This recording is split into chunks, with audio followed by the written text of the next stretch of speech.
सरकार ने उनकी जो मांगे हैं उनको समाधान करने के लिए प्रस्ताव उनके पास भेजा है।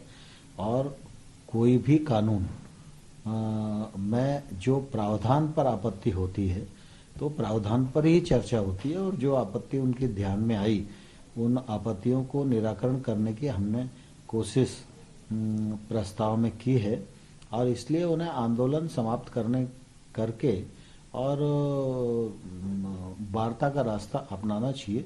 अगर कोई बात और भी करने की जरूरत है तो सरकार बात करेगी। सर, संसद में पास होने के बाद सरकार ले सकती है, और अगर ले सकती है उसका कोई प्रोविजन है? और इससे महत्वपूर्ण सवाल कि सरकार क्या सोचना भी चाहती है कि इनमें से कोई कानून वापस हो जाए? नहीं, देखिए सवाल इसका है कि भारत सरकार ने जो कानून बनाया बहुत सोच समझ के बनाया, विचार पूर्वक बनाया, किसानों के जीवन स्तर में बदलाव लाने के लिए बनाया, किसानों के साथ जो वर्षों से अन्याय हो रहा है उसको दूर करने के लिए बनाया, किसान बेहतर जिंदगी जी सकें, फायदे की खेती कर सकें, इस नियत से कानून बनाया है। लेकिन फिर भी हम ऐसा मानते हैं कि हम ही सर्वशक्तिमान नहीं है, यूनियंस के दिमाग में भी कोई बात हो सकती है, तो बात करके उसमें सुधार करने के लिए सरकार तैयार है।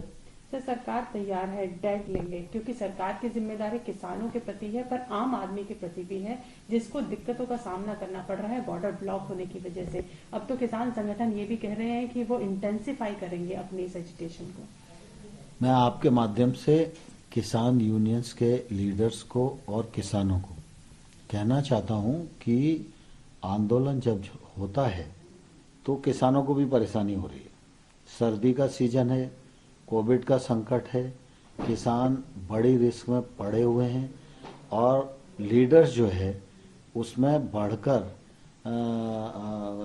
जो नेतृत्व करना चाहिए और किसानों के हित की बातों को डिस्कस करना चाहिए, उसमें कहीं ना कहीं कोई गतिरोध शायद होगा जिसके कारण वह बात नहीं बढ़ पा रही है। लेकिन आंदोलन से जनता को भी परेशानी होती है और जनता दिल्ली की परेशान हो रही है। इसलिए जनता के हित में, किसानों के हित में उनको अपने आंदोलन को समाप्त करना चाहिए और वार्ता से, चर्चा से मुद्दों को हल करने का प्रयास करना चाहिए। सर, रेल रोकने का भी उन्होंने रोकेंगे। आपको लगता है सरकार के पास कोई प्रिकॉशनरी प्रिवेंटिव एक्शन है ताकि जनता को भी परेशानी ना हो और ये आंदोलन उस तरीके से डैमेज ना करे गवर्नमेंट प्रॉपर्टी को और रेल ना रुके? नहीं, मैं आशा करता हूं कि किसान भाइयों ने अभी तक आंदोलन को अनुशासित बनाकर रखा है। लोकतंत्र में अपनी बात कहने का, आंदोलन करने का अधिकार सबको है, लेकिन कोई भी सार्वजनिक संपत्ति, सरकारी संपत्ति और जनता की परेशानी ये न हो, यह भी चिंता यूनियंस को करनी चाहिए और इस जिम्मेवारी को भी यूनियन को महसूस करना चाहिए। सर, सरकार अभी तक डायलॉग का रास्ता अपनाए हुए है। उन्होंने कहा है कि जितना भी हो सके हम किसानों से डायलॉग करते रहेंगे, हमारे रास्ते खुले हैं। पर भय बिनु होए ना प्रीति, क्या सरकार इसमें विश्वास कर रही है आज के टाइम में? नहीं, देखिए दरअसल क्या है, लोकतंत्र में है भय का कोई सवाल नहीं होता। लोकतंत्र में सरकार, जनता, किसान सब एक दूसरे के पूरक हैं और सरकार में जो लोग बैठे हैं वो किसानों की बेहतरी के लिए काम कर रहे हैं। गत 6 वर्षों में प्रधानमंत्री नरेंद्र मोदी जी ने जो ऐतिहासिक काम कृषि के क्षेत्र में किया है वो इतिहास में कभी नहीं हुआ। एमएसपी को 1.5 गुना करने का काम था।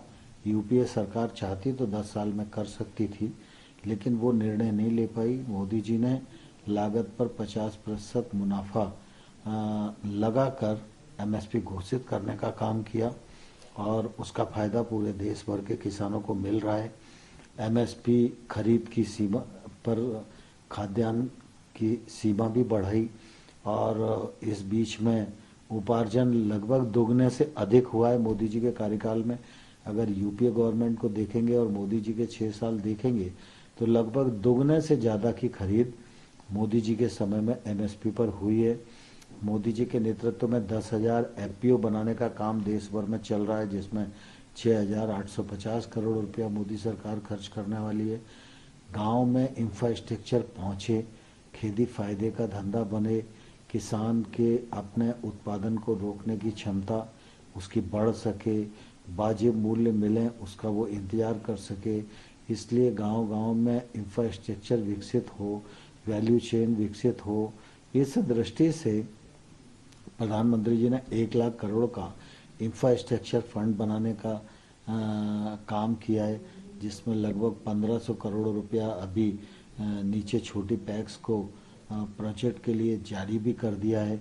इन सब चीज़ों का निश्चित रूप से फायदा आने वाले कल में मिलने वाला है। कृषि से संबंधित जो क्षेत्र हैं उनके लिए भी, चाहे फिशरीज हो, चाहे वो एनिमल हस्बेंड्री हो, चाहे हर्बल खेती हो, छोटी फूड प्रोसेसिंग यूनिट हो, मधुमक्खी पालन हो, सबके लिए आत्मनिर्भर पैकेज में मोदी सरकार ने प्रावधान किया है।